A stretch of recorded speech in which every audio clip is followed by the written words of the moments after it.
Hello, magandang araw uli mga lalabs, mga vayots, magandang hapon Pilipinas, Luzon, Visayas, and Mindanao sa mga kapwa ko din po OFWs around the world. Hello, mega love, shoutout po sa inyong lahat.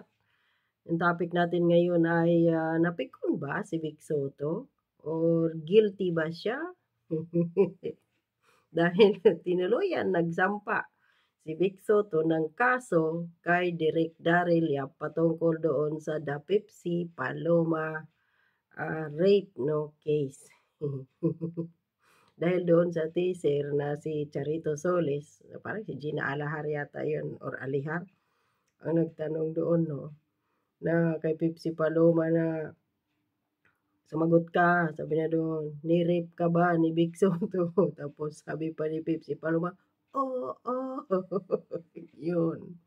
So na parang na ah, tinamaan ata si Big Soto doon, no? Kaya nagsampa. So ayon din sa balita ay Vic Soto kinasuhan ng 19 counts of libel o cyber libel daw si Direk Daryl Yap at papagmultahin ng 35 million in damages, no?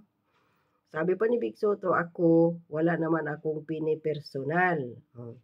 But I'm just against irresponsible people lalo na sa social media. Big Soto, hindi man yan irresponsible. Bakit? Naka-public yan dati. Nasa pahayagan sa mga newspapers ang kaso na to.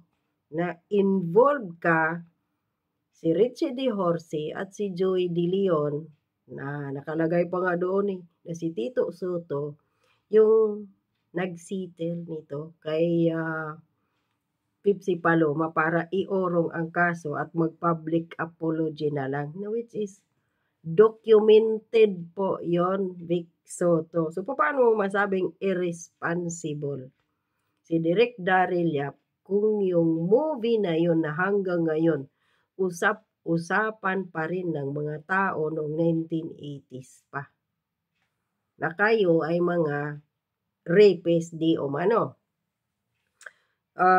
Hindi mo pa nga napanood yung kabuuan ng pelikula, nag-react ka na. Ang tanong lang naman dito, Big Soto, guilty ka ba? Yun lang naman eh. At iba pa naman, imbis yung mga tao na iba, mga lalabs, mga vayots, na parang walang pakialam dito, ngayon magiging curious to. Bakit nag-react si Big Soto kung hindi naman ito totoo, no?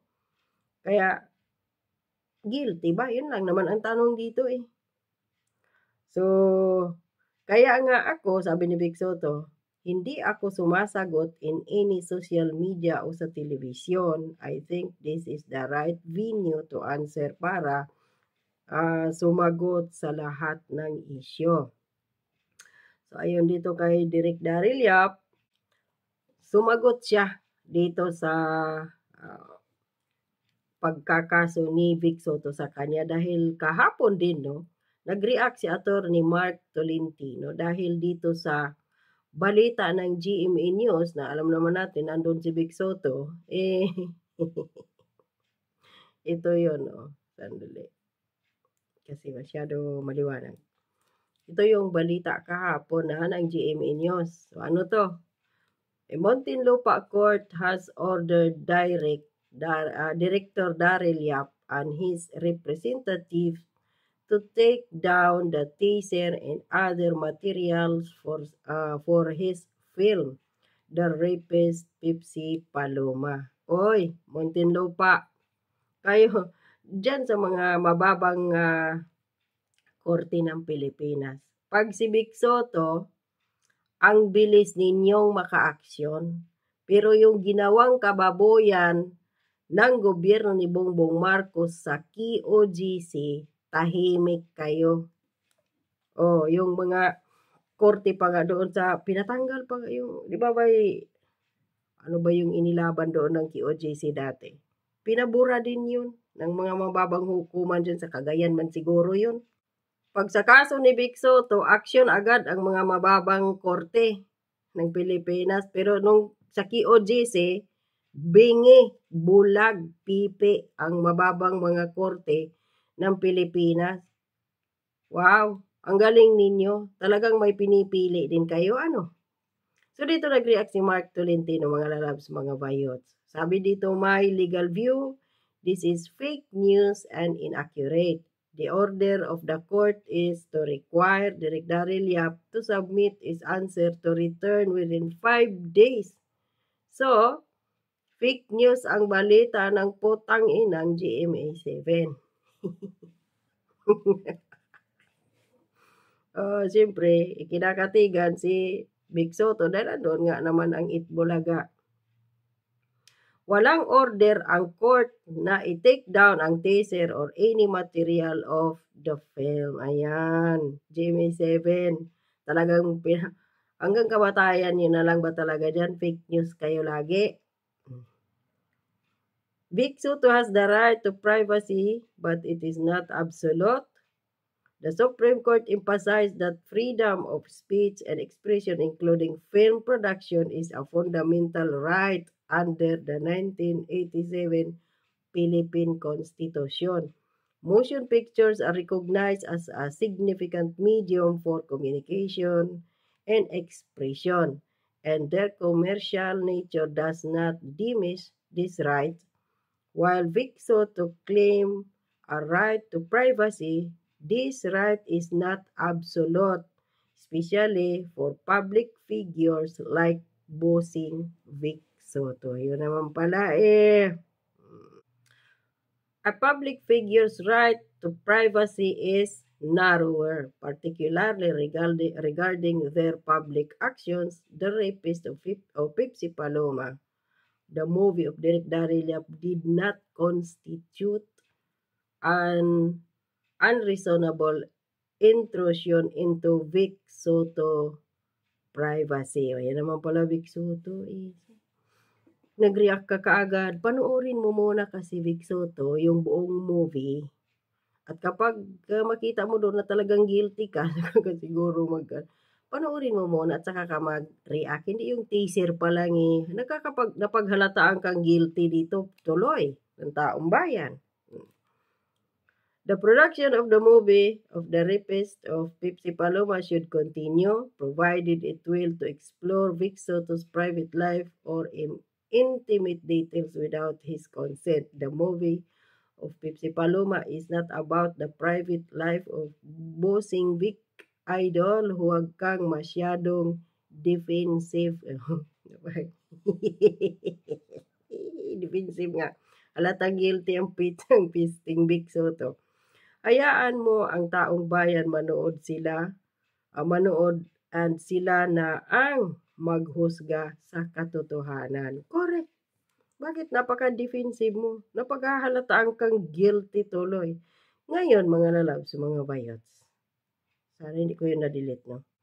Ito yung lumang newspaper noon, no?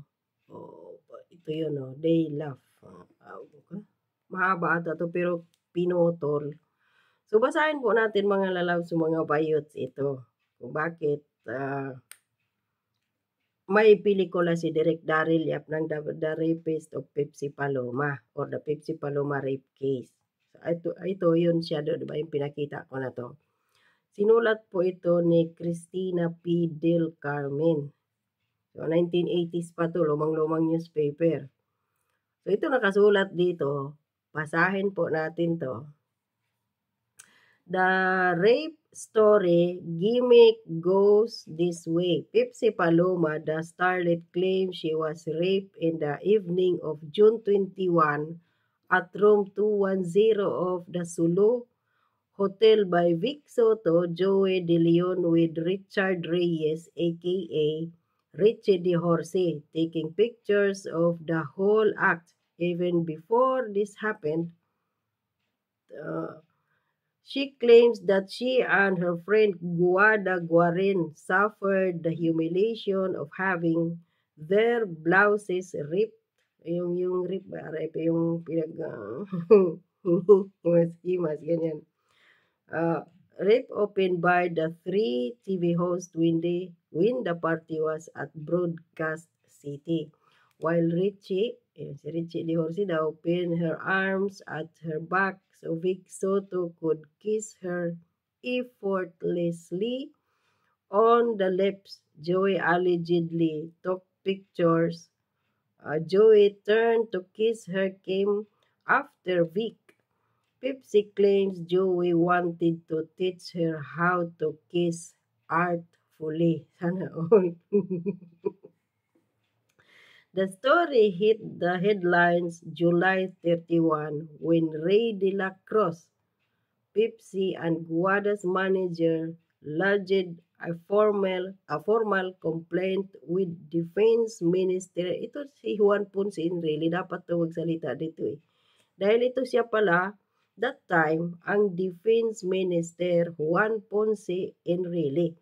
Movie and defense beat reporters were quick to pick up the story, which became entertainment funded for newspaper readers for the whole month of August. So, Vic Soto, ano yung mga pinagsasabi mong mga irresponsible sa social media?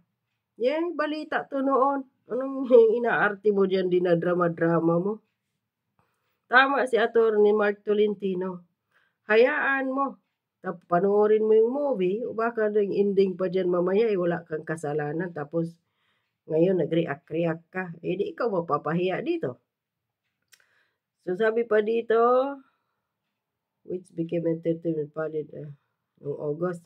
The details, or the delays, or delays, conscientiously carve out the rape story. August 1, Broadcast City bans Pepsi and Guada. August 3, De La Cruz receives death threats. August 3, Pepsi no longer interested in a movie career. August 5, Pepsi's mother urges daughter to pursue case in court. August 6, prominent lawyers willing to take up Pepsi case. August 10, CWL. Ewan ko kung ano tong CWL na to. Precious Board of Review to take action on Pepsi case. August 18, Pepsi finally files ng kaso. File charges of rape and act of lasciviousness against Vic Soto, Joey De Leon, and Richie De Jorge before the Quezon City Fiscal's Office. August 19, Quezon City Fiscal raffles case among against fiscals. August 28, Pepsi's lawyers file counter motion to dismiss libel case filed by defendants. August 30, Pepsi and Vic face one another in court. August 31, Vic presents alibi for evidence. Ayun pala Vic Soto eh. At dito pinakita ni Direk Daryl Yap, ito. Sandali Nakuha daw ni Direk Daryl Yap ang istorya na yan dito. Yung nanay at kapatid ni Pepsi Paloma plus yung mga siguro may minutes, may video noon about sa pag-interrogate kay Pepsi Paloma yung yung tinanong siguro siya diyan may may minutes yun na inadmit iyon ni Pepsi Paloma kaya yun naging teaser ni Direk Daryl Yap So, sabi ni Direk Daryl Yap, ikarapatan din naman yun ni Vic Soto mag-file ng case. So, hindi naman tanga to si Direk Daryl Yap na tawag dito, gagawa ng pelikulang ganito kung wala siyang sapat na mga ebidensya. At nakuha yun, of course, about sa mga newspapers, doon sa mga videos siguro noon na kung meron at sa pagsasalaysay ng kapatid at nanay ni Pepsi Paloma. So, Vic Soto, huwag kang balat sibuyas. Hayaan mo munang panoorin ang buong video, tsaka ka mag-react. Napaghalataan kang defensive at guilty tuloy.